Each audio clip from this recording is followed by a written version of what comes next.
নমস্কার, আশা করি সকলেই খুব ভালো আছেন। আমার ছোট্ট একটি ভিডিওতে সকলকে স্বাগত জানাই। আজ বৃহস্পতিবার, আগামীকাল বুধবার ছিল। বুধবারে আমি হাটে কিছু কিনে এনেছি, সেইটাই আপনাদের দেখাবো। আমি কালকে ভিডিও একদম করতে পারিনি, প্রচুর কাজের চাপ ছিল। কালকে বাসি কাজ সেরে তারপরে আমি হাটে গিয়েছিলাম। হাট থেকে কেনাকাটা করে তারপরে খাওয়া দাওয়া করে আবার আমি আমাদের সামনে বাজারে গিয়েছিলাম একটা বড় স্ট্যান্ড পাখা কিনে আনতে।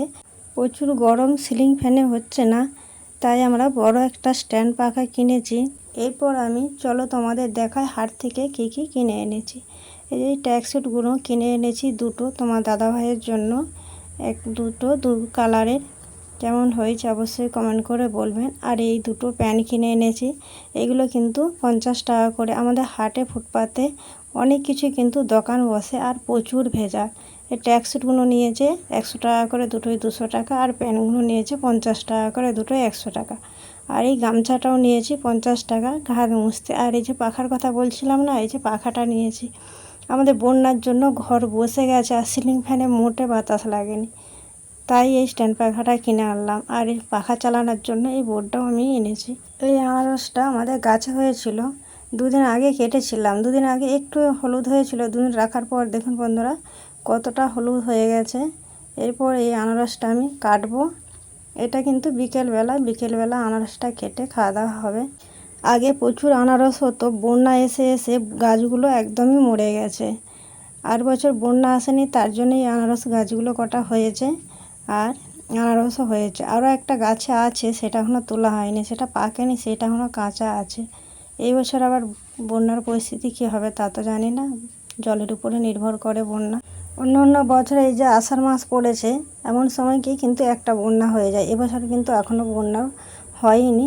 আর এই যে আমি আনারসটা কাটলাম, মাথায় যে একটা গাছ আছে ওই গাছটাও কিন্তু লাগিয়ে দেবো। ওই গাছটা লাগিয়ে দিলেও কিন্তু হয়ে যাবে। আর আনারসটা কাটতে কাটতে একটা ছোটোবেলার কথা মনে পড়ে গেল। আমার ঠাকুমা বলতেন একটা ভাঙানি, দিল্লি গেলাম কলকাতাতে দেখে এলাম ফলের উপরে পাতা। ছোটোবেলাতে অত আর জ্ঞান নেই যে কী ফলের উপরে আবার কী পাতা হবে। আম দেখছি, পেয়ারা দেখছি, লেবু দেখছি, কোনো কিছুতেই তো ফলের উপরে পাতা নেই। ছোটোবেলা আর খেয়াল নেই যে আনারসের ফলের উপরে পাতা থাকে। তারপর ভাঙানিটা ঠাকুমাকে বলতাম ভেঙে দাও, বলতোই আনারস। আমি চিপা সত্যিই তো ফলের উপরে পাতা ওইটা। আনারসটা দেখুন কেমন পেকেছে, একদম হলুদ হয়ে গেছে। আর আমার 2 হাত ভরে একদম রসে ভর্তি হয়ে যাচ্ছে।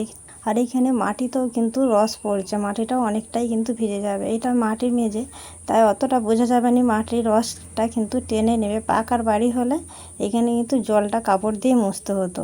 গল্প করতে করতে আনারসটা কিন্তু আমি ছাড়িয়েই ফেললাম। এই পিছন দিকটা একটু কেটে ফেলে দিই, এখানটা কিন্তু শক্ত মতন থাকে। আর আনারসটা পেকেছে এত সুন্দর, আনারসের গন্ধে যেন সারা বাড়ি মমো করছে। আনারসটা কেটেছি তো তার জন্য এত সুন্দর সেন্ট, মানে গন্ধ একটা বেরিয়েছে, তো কী বলবো বন্ধুরা। সকলেই বলছে তোরা কি কাটছিস, আনারস কাটছিস? আমি বলি হ্যাঁ, আনারসটা পেকেছিল, কেটে নিই, খাওয়া হয়ে যাবে সকলে মিলে। আমি খুব গ্রামের মেয়ে, আমার কথার মধ্যে যদি কোনো ভুল ত্রুটি থাকে আমাকে ক্ষমা করবেন। আর আমার পাশে থাকবেন, আমাকে সাপোর্ট করবেন। আমি তাহলে আরও নতুন ভিডিও দিতে উৎসাহী হব। আর এই আনারসের মধ্যেখানে একটু শক্ত মতন লাগে, তাই আমি মধ্যেখানে সিটটাও কেটে ফেলে দিলাম। দিয়ে ছোটো ছোটো করে কেটে পিস করে এই থালার মধ্যে রেখে দিলাম।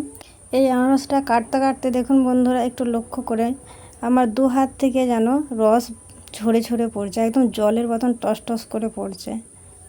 আর গন্ধটাও কিন্তু খুব সুন্দর লাগছে, একদম এত সুন্দর লাগছে তো কি বলবো। হাট থেকে যেগুলো এনেছি সেগুলো দেখালাম, কিন্তু হাটের মেন গল্পটাই আমি আপনাদের সঙ্গে করলাম না।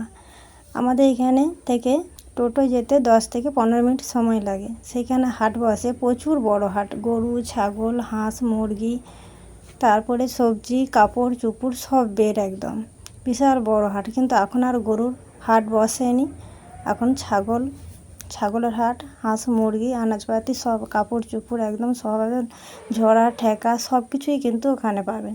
হাটে গেলে যাবতীয় সংসারের জিনিসপত্র যা লাগে ওখান থেকেই কিন্তু পেয়ে যাবেন। আর অন্য কোথাও বাজারে ঢুকতে হবে না। গল্প করতে করতে আনারসটা কিন্তু কাটা হয়ে গেছে। এরপর উপর দিয়ে লবণ ছড়িয়ে খুব ভালো করে আমি এই আনারসের মধ্যে মিশিয়ে নেব।